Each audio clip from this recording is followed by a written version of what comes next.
kahapon maaga pa lang, umalis na kami agad sa bahay para magpunta sa vet para naman ipag-groom tong si Lily. Alam, sobrang dami daw nagpapag-groom ngayon kaya hindi na namin siya naipag-groom. Sobrang nakakrave talaga ako sa Coke Float ngayon. Buti na lang nadaan talaga kami dito sa Jollibee Junction, Baliwag. Kabili na nga kami, bumalik na naman kami sa bayan ng Pulilan para naman magpunta sa dental clinic. Adjustment kasi ng braces ko ngayon. Isa sa pinaka-stressful talaga ay yung pag pinapapili ka na ni Doc kung anong rubber yung gusto mong kulay. Tapos dapat mabilis kang mamili kasi meron pang mga susunod na pasyente. Pero dahil hindi ko talaga alam kung anong kulay pipiliin ko, black na lang ulit yung pinili ko. After ko nga ma-adjust, pumunta pa kami sa bayan ng Makabebe para naman bumili ng mga puon. Di pa nga kami kumakain ng lunch, buti na lang may nadaanan kaming ningnangan dito sa Apalit. E naisip namin, bago namin kunin yung mga puon na pinagawa ni Mami, kumain muna kami dito sa ningnangan. Kumuha nga kami ng salmon para ipasigang. Saka ng chicharon bulaklak at grilled atay. Masarap kasi yung grilled atay nila dito, kaya lagi ko yung binibili. Nakuha na nga namin lahat ng gusto namin orderin. Nagbayad na din naman kami agad. Ito nga wala masyadong tao ngayon kaya walang pila. Kita nga ni Bebo na marami na palang celebrity na kumain dito sa Ningnangan Apalit. Kapag bayad na nga kami, naghanap na agad kami ng table at maya-maya din naman, sinerve na agad yung mga food namin. Gulat nga kami kasi ang bilis ng serving nila dito. At yung sinigang na salmon nga nila, ang galing kasi pinrito muna nila yung salmon bago nila isigang. Grabe guys, ang bango ng pagkakagrilled ng barbecue at atay dito. Syempre mawawala ba ang pampabatang pagkain? Favorite din kasi yan ni Bebo. Mga panahon nga na yan, ayoko na talaga magsalita dahil gutom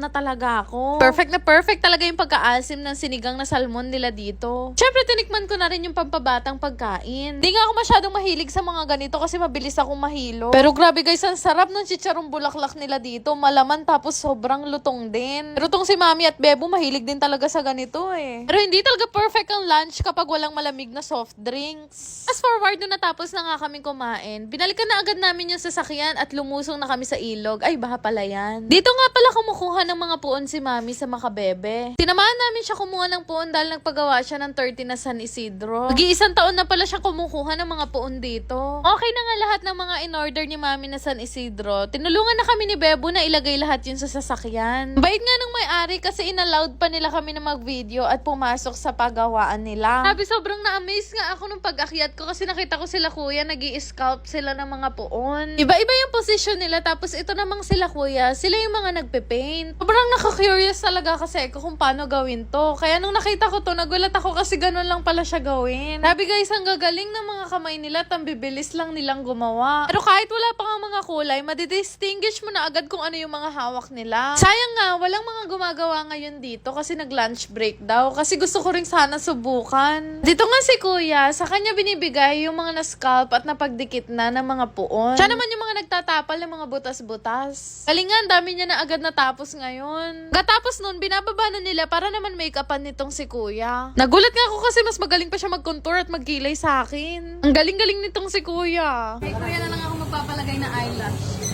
Magaling ba na mag-eyelash si kuya?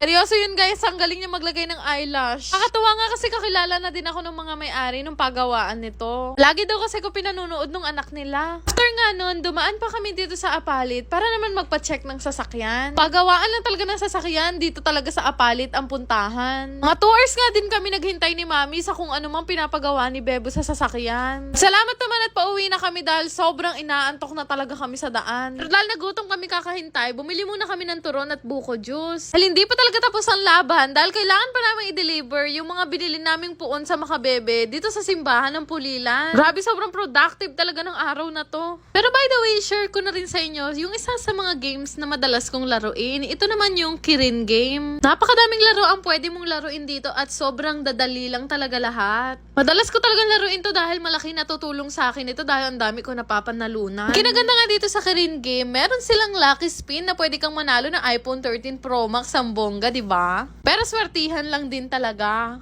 Pero syempre, bago ako maglaro, kakailanganin ko muna mag-cash in. Gcash nga yung kina-cash in ko dito. 100 yung minimum, 50,000 naman yung maximum. After naman mag-cash in, pwedeng-pwede na ako maglaro. Ang dami ko nga gustong laruin dito sa Kirin game, pero yung inuna ko, itong toss coin. Naku, kukonyatan ko talaga yung magsasabing hindi alam kung paano laruin to. Sobrang nadadalian kasi kung laruin tong toss coin dahil dalawa lang naman yung pagpipilian mo dito. At syempre, choice mo din naman kung gaano karami yung gusto mong itaya. Lalo naman siguro ako dito ng 2,000, pero naisipan naisipan ko na magpalit ng laro. Meron kasing bagong laro dito. Ito yung AC Juicy na gusto kong itry. Yung mga level naman yan kung gaano kahirap yung gusto mong subukan. Pero dahil sa kalam nga ako, itong advance yung pinindot ko. At alam nyo ba na napakadali lang manalo dito sa bago nilang nirelease na game? Guys, parang Lucky 9 lang naman yan. Tataya ka lang sa 3 na yan. Tapos magpapaataasan lang kayo ng card. Grabe, sobrang nag-enjoy ako dito sa AC Juicy na laro nila. Malaki-laki din talaga yung napanalunan ko dun dahil sobrang easy lang niya laruin. Pero after nga no, medyo nananalo na ako, syempre nag-cash out na ako. Basic lang din naman mag-cash out dito. Hihingin lang nila yung amount na gusto mong i-cash out at syempre yung GCash information nyo. Fill upan nyo lang lahat yan tapos magiging successful din yung pagka-cash out nyo. Tapos makikita nyo naman yung status o history dito sa settlement ng mga winidraw nyo. Ganun lang yun kadali. Maya-maya makaka-receive na rin kayo ng text mula naman sa GCash. Shoutout nga pala kay Aidwas, Maureen,